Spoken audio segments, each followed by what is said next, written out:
lehoidois l'Hashem Toiv lehoidois l'Hashem Ulizamer l'shimcha elyoin Toiv lehoidois l'Hashem Oy lahagid baboiker chasdecho Oy lahagid baboiker chasdecho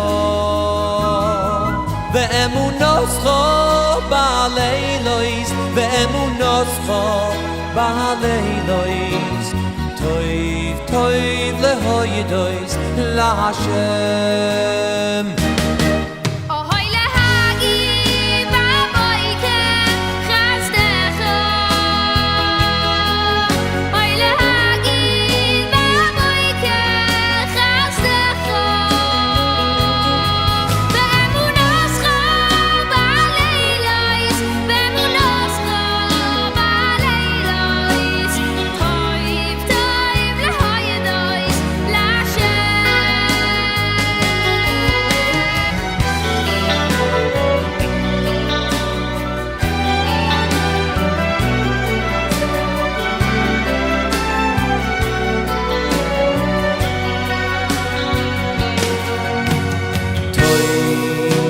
lehoidois l'Hashem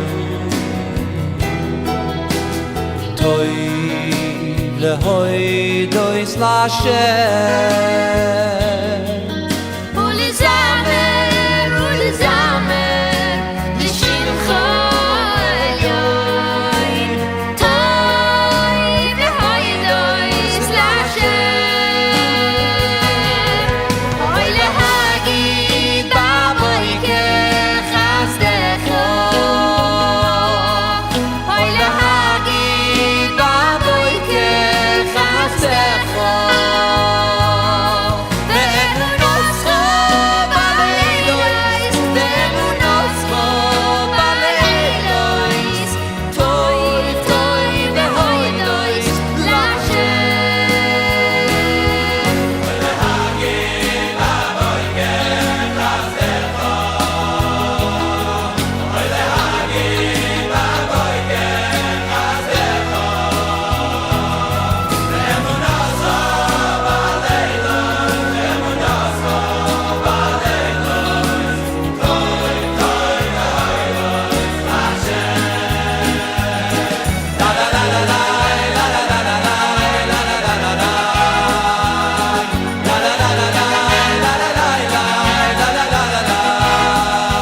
Oy lahagid baboiker chasdecho Ve'emunoscho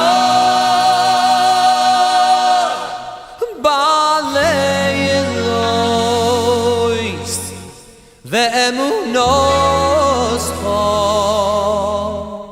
ba'leilois Toiv, toiv lehoidois l'Hashem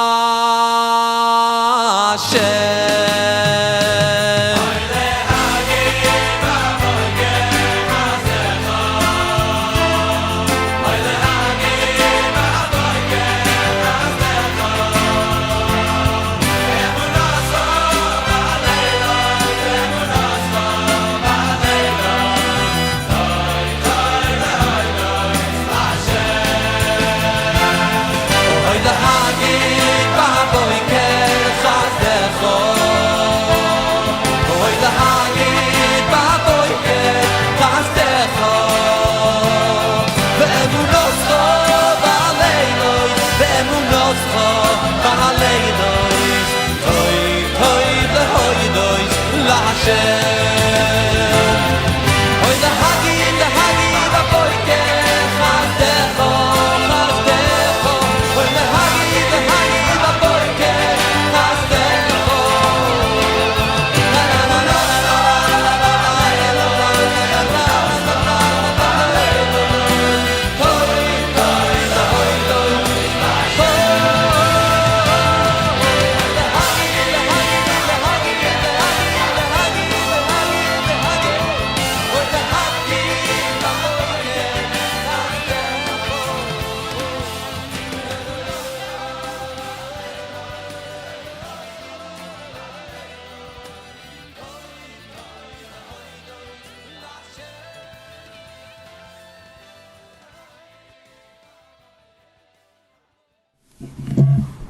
El ayuno del 10 de Tevet fue fijado por varios motivos. El primer motivo es porque básicamente en la época del primer templo, del primer Bet HaMikdash, comienza el proceso de la destrucción del templo. La primera desgracia o el primer punto con el cual se comienza la destrucción del Bet HaMikdash el 9 de Av, Tisha B'Av, es que el 10 de Tevet Samach Melech Babel al Yerushalayim. O sea, el emperador babilónico Nabucodonosor, Nebuchadnezzar, sitia la ciudad de Yerushalayim, como dice Yehezkel, Vayidvar Hashem Elai, y fue la palabra de Hashem a mí en el año 9, Bajodesh Asiri, en el mes 10, Be'asor la Jodesh, el 10 del mes, diciendo: Ben Adam, Ktov lecha et Shem Hayom, hombre, hijo del hombre, así le decían a Yehezkel, escribe para ti el día de hoy, et Shem Hayom, et Etzem Hayom Hazeh, el mismo día, Samach Melech Babel, cercó el rey de Babel a Yerushalayim, Be'etzem Hayom Hazeh. Kitzur, en pocas palabras, la maldad del imperio babilónico se empieza a manifestar en todo su esplendor, en toda su fuerza, y aparentemente en aquel día no pasó nada. Lo único que pasa es de que el ejército de Nabucodonosor sitia la ciudad, y ahí todavía no pasa nada, pero posteriormente se aclara a priori de que el Jurban básicamente comenzó en ese día, que la destrucción comenzó en ese día, y los ojos de Yehezkel Anaví, del profeta Yehezkel, vieron la destrucción final. Básicamente vieron el potencial de ese cerco que lamentablemente, como sabemos, terminó en el Jurban. Y así como la redención viene de a poco, la destrucción que viene igual. No viene de una vez, en un momento todo se destruye, sino que es un proceso. Y esto también fue un proceso. Ese es el primer punto que se conecta directamente con el Bet HaMikdash. El segundo punto del que hablan nuestros Jajamim es la muerte, el fallecimiento de Ezra Asofer. Ezra, el escriba, y podríamos preguntar, bueno, hay mucha gente importante en la historia de Am Israel que fallece y que muere, y no ayunamos o no fijamos ayunos por ellos, porque si nosotros tendríamos que fijar ayunos por gente importante que falleció, entonces yo creo que no nos quedaría ni un día libre para comer. Entonces, como nosotros no somos una religión de ayunos, sino que ayunamos cuando encontramos un motivo bien serio para hacerlo, entonces Ezra Sofer no fue una persona más en la historia de Am Israel. Ezra Sofer fue casi un Moshe Rabbeinu, como dicen nuestros Jajamim. Dicen Jajamim en la Gemara, en el Tratado de Sanedrín: Ra'ui aya Ezra shetinaten Torah al yado. Hubiera ameritado Ezra Sofer que la Torah sea entregada por medio de él. ¿Cuál fue el problema de Ezra? Que nació en la época equivocada, o sea, después de Moshe Rabbeinu. Entonces por eso no pudo dar la Torah, porque Moshe Rabbeinu se le adelantó. Ela ilmale kadmo Moshe, si no es porque Moshe se adelantó. O sea, aparentemente es un problema técnico, un problema de tiempo. Si Ezra hubiera nacido antes que Moshe Rabbeinu, entonces Ezra Sofer hubiera dado la Torah y no Moshe Rabbeinu. Y ciertamente Moshe Rabbeinu se adelantó a Ezra dando la Torah Shebichtav, la Torah escrita, pero Ezra de alguna manera, como dicen nuestros Jajamim, podríamos decir que es el que nos dio la Torah Shebeal Pe, la Torah oral. Kamuvan. Moshe Kibel Torah mi Sinai, Moshe recibió la Torah de Ar Sinai, la Torah escrita, la Torah oral, todo lo recibió Moshe Rabbeinu y él la transmitió generación tras generación. ¿Okay? Pero Ezra Sofer tuvo algo especial, porque la Torah Shebeal Pe que recibimos por medio de Ezra Sofer es una profundización, una ampliación de la Torah de Moshe Rabbeinu. Sí, es como dicen Jajamim de que Rabbi Akiva hubiera sido merecedor de entregar la Torah. Y también aquí hay un tema generacional importante. ¿Por qué? Porque Rabbi Akiva logró penetrar en esa Torah que nos transmitió Moshe Rabbeinu y lograr enseñar alajot de cada parte de la letra de la Torah y de cada palabra de la Torah. Entonces hay personas que logran penetrar de una manera bien profunda en lo que es nuestra Torah y no hacer innovaciones, pero sí enseñarnos a profundizar, enseñarnos a realmente entender cada cosa, cada palabra, cada idea que recibimos de la Torah. Ezra hizo algo muy importante, que es difícil de entenderlo, que no es el tema que vamos a tocar ahora, pero él cambió la escritura de la Torah. Es sabido que la escritura que tenemos hoy en día no es la escritura original de la Torah, lo que llamamos el Lashon Ashuri. Hay testimonios, hay descritos de cómo eran esas letras. Pero ese shinui también, ese cambio fue de acuerdo a la orden de Hashem, que fue señalizado en los versículos, y Ezra, según lo que nos enseñan nuestros Jajamim, recibió la orden de que tiene que haber un cambio, de que debe haber un cambio de la escritura de la Torah. Y Kamuban uno se pregunta qué significa este cambio, o sea, cómo se puede cambiar algo así. Es como yo diría, bueno, Hashem cambió de opinión y bueno, antes nos dio una mitzvah, ahora nos da otra mitzvah diferente. ¿Qué significa este cambio? El Rav Kook explica de que el cambio en la escritura no es un asunto técnico. ¿Para qué cambiar la escritura? ¿Cuál es el problema? Una forma, otra forma. ¿Qué puede simbolizar el cambio de la escritura? ¿Qué es la escritura? ¿Para qué nosotros necesitamos la escritura? ¿Para qué? Para leer, para estudiar, para aprender. ¿Mejor? Entonces, ¿qué significa el cambio en la escritura? ¿Que tiene que haber un cambio en qué? ¿Ah?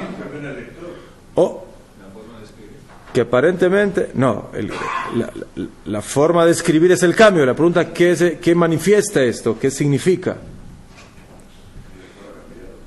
Que Ulay el lector ha cambiado, Ulay hay algo que hasta estos momentos se informaba de una manera y ahora se necesita informar o enseñar o transmitir de una manera un poco diferente. No porque la esencia misma haya cambiado, ¿sí? Sino que el método, la metodología, por diferentes circunstancias, debe ser diferente. O sea, lo que llamaríamos la estrategia. Hay que cambiar la estrategia. ¿Quién? hasta hace ulay 100 años, no sé exactamente cuándo se formó el primer Bet Yaakov, o la primera escuela de niñas. No existían escuelas de niñas en Am Israel.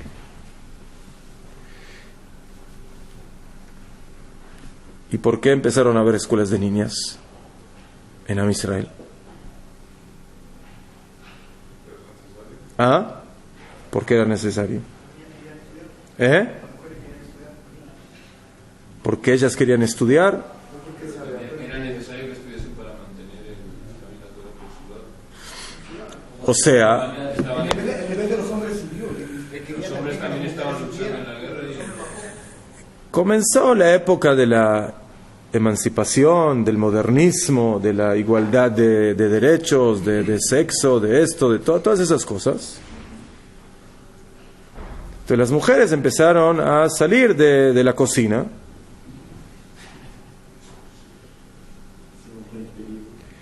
y empezaron a ir a estudiar a las universidades, a las escuelas. Entonces, ¿qué iba a suceder?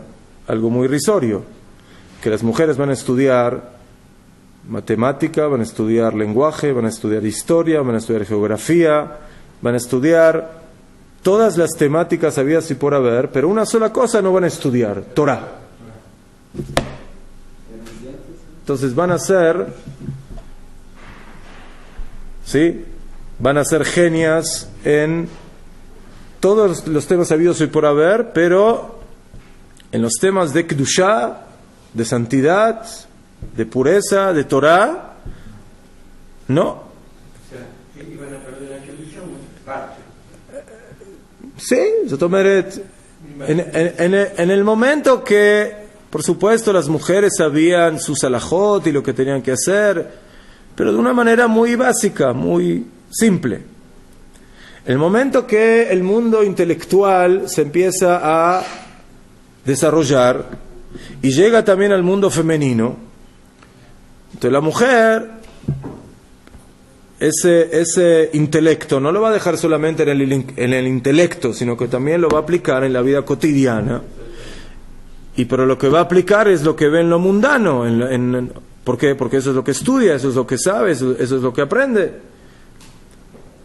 Entonces hubo una necesidad de cambio de estrategia, de que la mujer también, como van, no que estudie todo lo que estudia el hombre. La mujer, hay ciertas cosas que no tiene que estudiar, que no debe estudiar, o que debe ser diferente a lo del hombre, porque la mitzvah de Talmud Torah principalmente o básicamente se la dan en la Torah a los hombres. Veshinam tan levaneja, tus hijos, velo livnoteja, y no a tus hijas.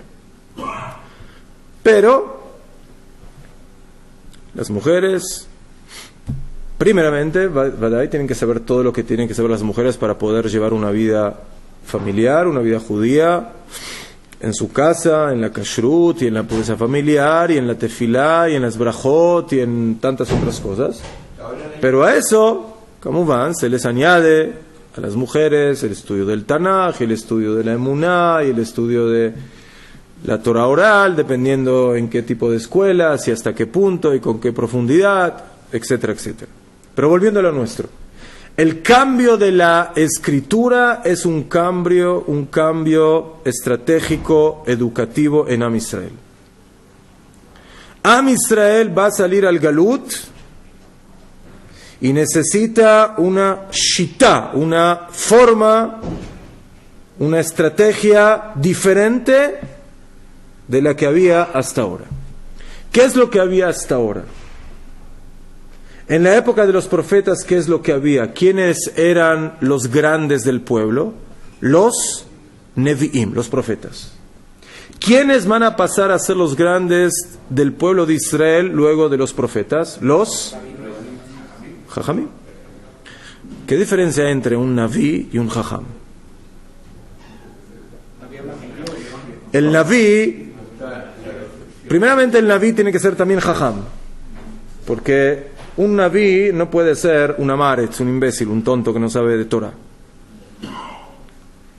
Pero la pregunta es, ¿cuál es el aspecto esencial del profeta que lo diferencia del Talmid Jajam. La percepción del mensaje que es. Najón. El profeta es elegido. ¿Eh? El profeta es elegido. Es elegido, Najón. Ezra a Sofer, casi digo a Naví, porque Bemet es también uno de los últimos Nevim.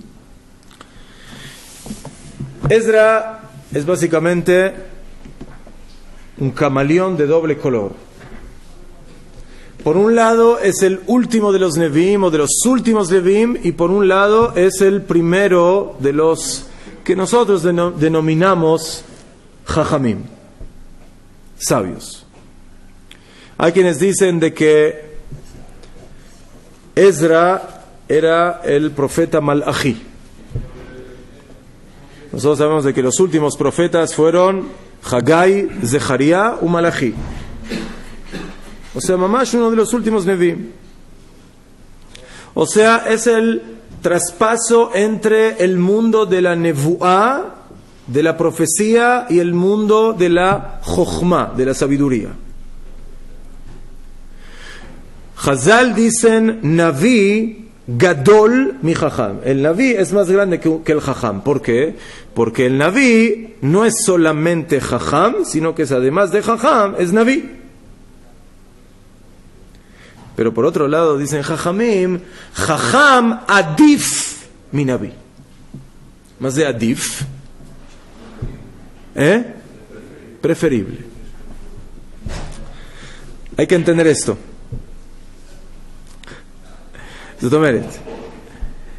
El Naví es más grande que el Jajam, pero el Jajam es preferible al profeta.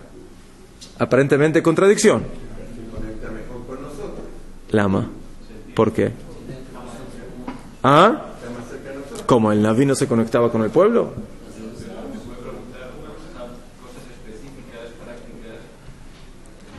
¿Y el Naví qué? ¿El Naví qué? ¿El Naví vivía en la...?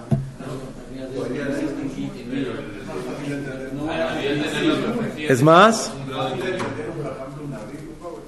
¿Por qué? Son más imágenes y símbolos. En principio tú quieres tener un lenguaje más transmisible. El Jajam depende más de su mente y de dónde está. Bueno, antes de entrar en ese punto, ¿quiénes tuvieron más éxito con Am Yisrael? ¿Los Nevim o los Jajamim? Lama. ¿Ah? A los Nevim, ¿quién les hizo caso?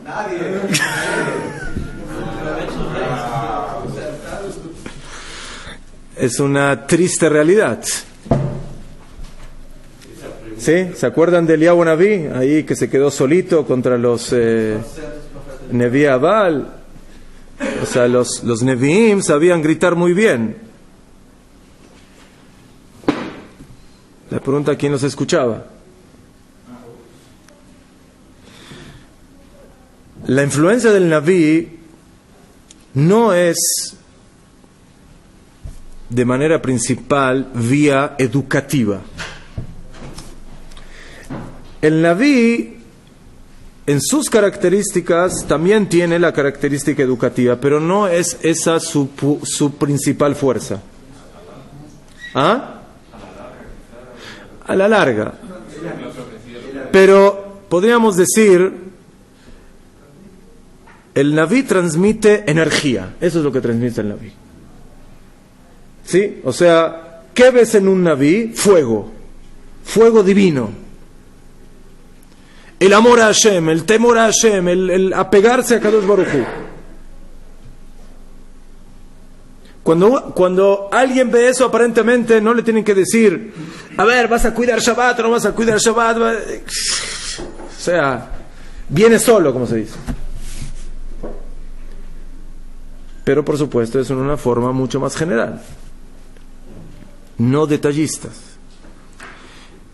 El Naví es un hombre, es un gigante con fuerzas espirituales difíciles de percibir en todos los aspectos. La persona que se conectaba con el Naví se electrocutaba espiritualmente. ¿Qué? O sea, recibía esa energía espiritual. Pero ¿cuál es el problema con recibir energía? La pregunta es, ¿quién recibe la energía?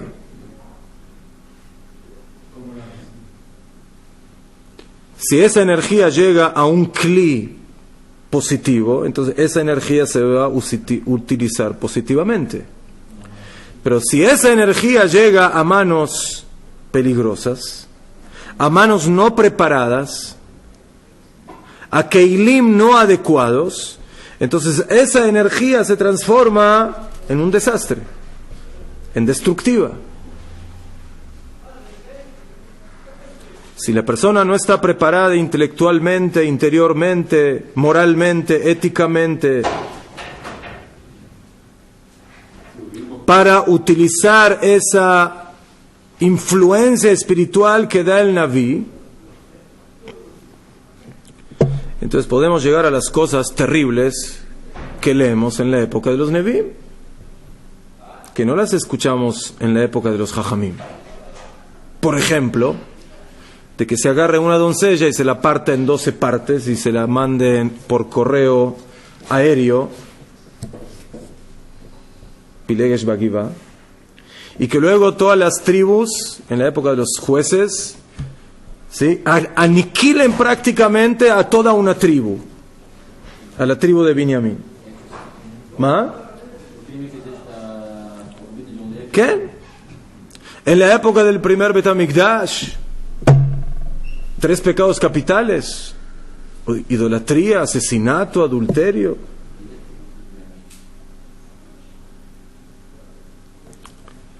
Entonces, vemos aquí que el apego a los profetas, por un lado, elevó a Am Israel, porque nosotros somos pueblo de profetas, pero por otro lado, justamente esa fuerza, ese poder, esa energía, ese fuego es el mismo que al fin y al cabo nos perjudicó de alguna manera, porque no le supimos dar la dirección, la utilización adecuada. Viene Ezra, vienen los Anshei Knesset Agdolá. ¿Cómo se traduce Anshei Knesset Agdolá? La gran asamblea, los 120 Jajamim, y deciden, hay que cambiar la estrategia. Kabumán, que eso también se dio históricamente, que ya no había más profetas, pero otra vez, esto no es casualidad. En el mismo momento histórico que se debilita la nebuá, se debilita otra fuerza contraria en el mundo. ¿Cómo se llama esa fuerza? La idolatría. La idolatría. Me van a decir, pero ahí justamente empieza el cristianismo y empiezan otras religiones. Najón, pero ya no es la idolatría pagana, esa idolatría de búa, caja fuerte. Es una idolatría, bueno, ya estamos más cerca, todavía no llegamos a 1, estamos en 3 a 1, pero estamos cerca. Bijlal, el Islam sí es monoteísta, también tiene sus problemas ahí, serios. ¿Sí? ¿Por qué? Porque cuando se debilita la fuerza positiva, en esencia, la contra ya no tiene que contrarrestar, o sea, ya no hay contra. Y por eso la nevuá y la abodá zará básicamente desaparecen del mundo de la mano.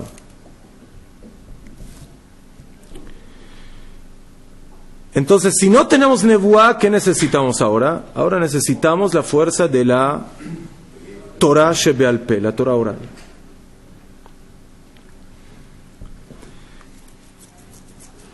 Kamuván, la Torah Shebeal Peh no se inventó con Ezra Sofer o en la época de los Jajamim. Pero si en lugar de que trabajemos en un nivel más bombástico, más de influencia, de energía que se transmite a nivel humano y no tanto a nivel educativo, a nivel de estudio, de análisis, más detallista. ¿Qué es la Torah Shebe'al Peh? La Torah Shebe'al Peh es el mundo más exigente a nivel detallista. Desde que te levantas en la mañana hasta que te vas a acostar en la noche. ¿Qué haces en la cocina? ¿Y qué haces en el salón? ¿Y qué haces en la habitación con tu esposa? ¿Y qué haces cuando te vas a pasear? ¿Y qué haces cuando te vas a comprar? ¿Y qué haces? ¿Y qué haces? ¿Y qué haces? ¿Y qué haces? Déjame tranquilo un minuto, hacer algo que yo... No, todo está Shulchan Aruch.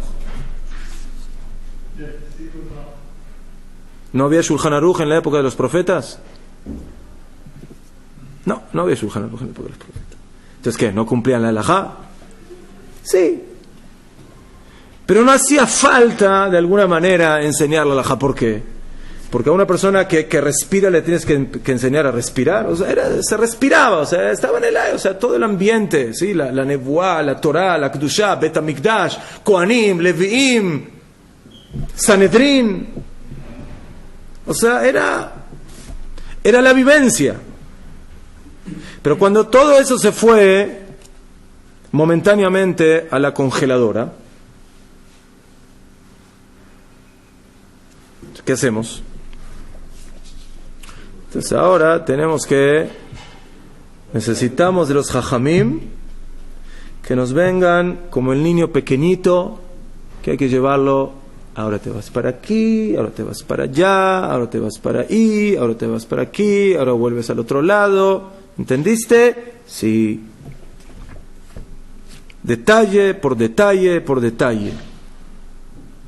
La Nebuá es una influencia a nivel klalit, a nivel general, que ella misma influenciaba para mantener una vida también en el mundo del detalle, pero totalmente limitada, y por eso vemos de que al fin y al cabo no tuvo éxito, no se pudo lograr. La Torah Shebe'al Peh nos guía en cada detalle de la vida. Y por eso hay que cambiar la estrategia. La estrategia ya no va por medio de superhombres. Mientras que todo el pueblo está ahí como en otra onda. A pesar de que había muchos Nevi'im de diferentes niveles.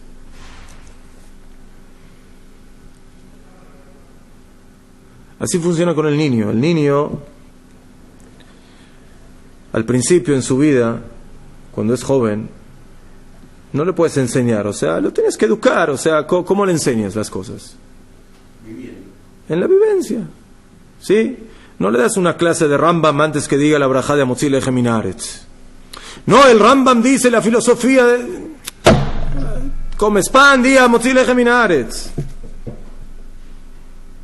Cuando llega el bar mitzvah, Abba, ¿por qué se dice Amotzi Lechem Min Haaretz? Bueno, ahora vamos a empezar a hablar de las brajot, del detalle de cada una de las brajot y del orden, y por qué así, por qué asá, a nivel halágico, a nivel filosófico.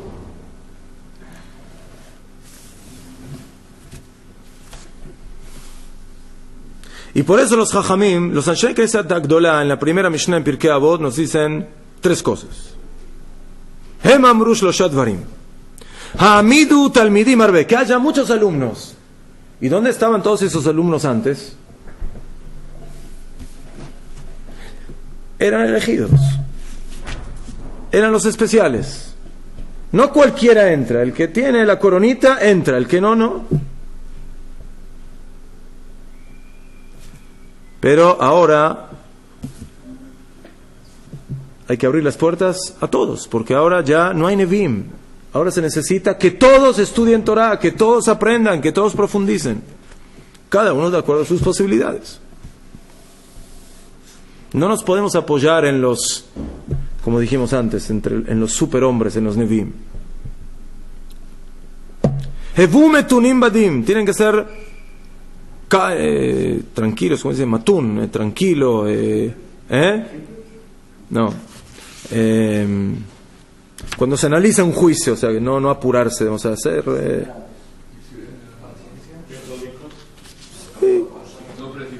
Sí, no precipitarse, exactamente. O sea, analizar bien el juicio. Más Tomeret, cuando uno ve al Naví, ve su grandeza, entonces hace las cosas directamente. Aquí hay que analizar mejor las cosas detalladamente. Y hay que hacer cercos a la Torah, a su seyag la Torah. Porque hay que hacer cercos. Porque amar a Hashem es algo muy importante, y yo amo y quiero y hago muchas cosas, pero hay que también saber mantener la distancia, el respeto, el temor, poner los cercos exactamente, hasta donde sí, hasta donde no.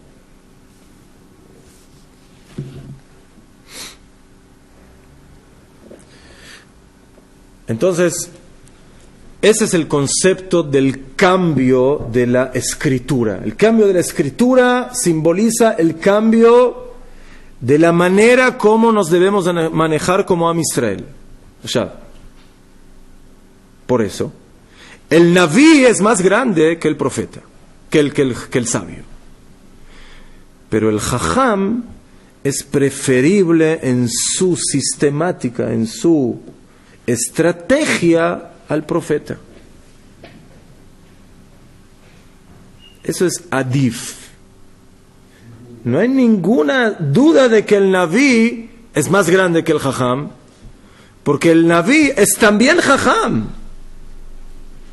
además de Naví. No puede ser Naví sin ser Jajam.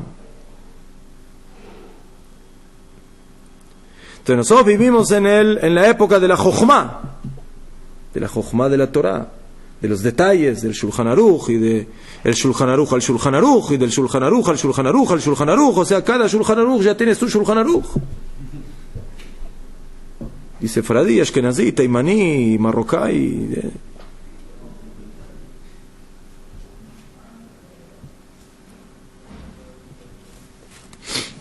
Pero eso también es un problema. Porque si nos falta la nevuá, nos falta la vivencia esencial del Shulchan Aruch. O sea, en lugar de vivenciar la Yadut, lo que estamos haciendo es cumplir un código de leyes. Cumplir un código de leyes de Hashuv Meot. Pero ¿qué tiene que ver ese código de leyes con mi vivencia, con mi espíritu, con mi alma, con mis ganas? Se puede llegar a hacer las cosas de una manera muy robótica, muy automática. Entonces, por eso, el ideal es conjugar ambas fuerzas. Llegar a sentir la grandeza de lo grande en lo más pequeño.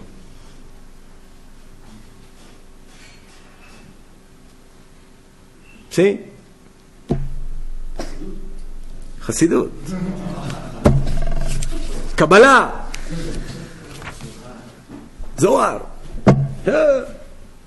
luces, Hanukkah.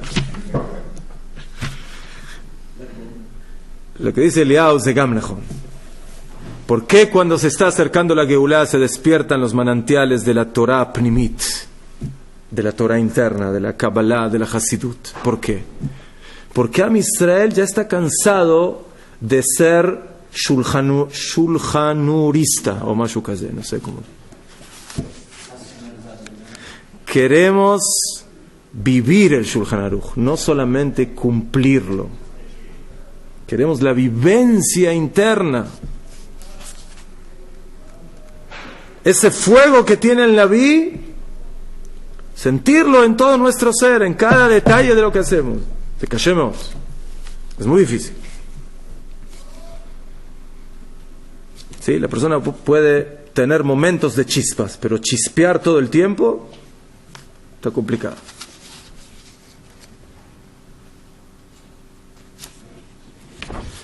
Esdras Sofer también trabajó en el tema de sionismo, ¿saben? Se trajo a los buenos de Babel, a los buenos y los no tan buenos.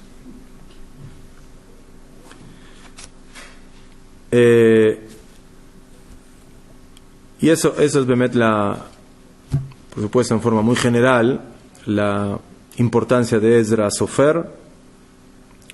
Y el último punto que lo vamos a ver en 2 minutitos para ir al show con Rabigón. ¿Qué sucedió? ¿Qué se tradujo en este día según Jajamim 72? 72 Jajamim que reunió Talmai Amelech en 72 habitaciones diferentes para que traduzcan la Torah al griego. Y dicen Jajamim que ese día fue tan duro como el día del Het Aegel, del pecado del becerro de oro. ¿Qué problema hay en traducir la Torah al griego? Convertirán un libro más entre otros libros. Cambiar la palabra y Nosotros, Am Israel quiere ser un pueblo universal, quiere influenciar en todo el mundo. Entonces, ¿qué? ¿Ah?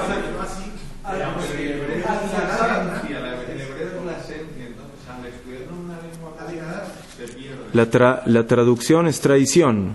¿Quién? Eso, que al cambiar los idioma pierde la esencia verdadera de los... Najón.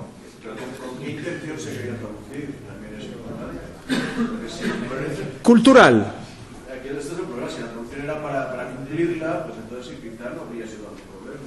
¿Qué? Pues ya para ponerla al lado de Aristóteles, Najón. O sea, Ejomrim, otro libro más en la biblioteca griega.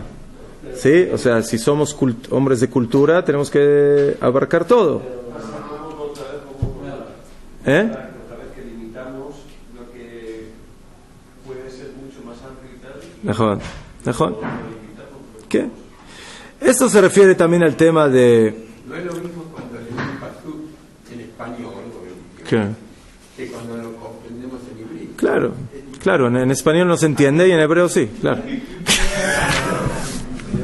La alegría de poder comprenderlo. Ajá.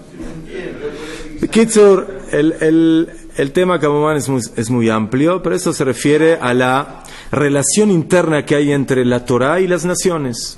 La Torah fue entregada a Am Israel. La Torah es una energía que le corresponde a Am Israel y a los que Kamomán se quieren acoplar a Am Israel, pero no es apto para la venta al público, como se dice. ¿Qué? Torah tzivá lanu Moshe. Torah nos ordenó a nosotros, Moshe, Morashá Keilat Yaakov, herencia de la comunidad de Hashem, de Yaakov. Dicen Jajamim, no digas Morashá, sino Meorasá, comprometida. O sea, la Torah es nuestra comprometida. ¿Tú le prestas tu comprometida a otra persona? Normalmente no.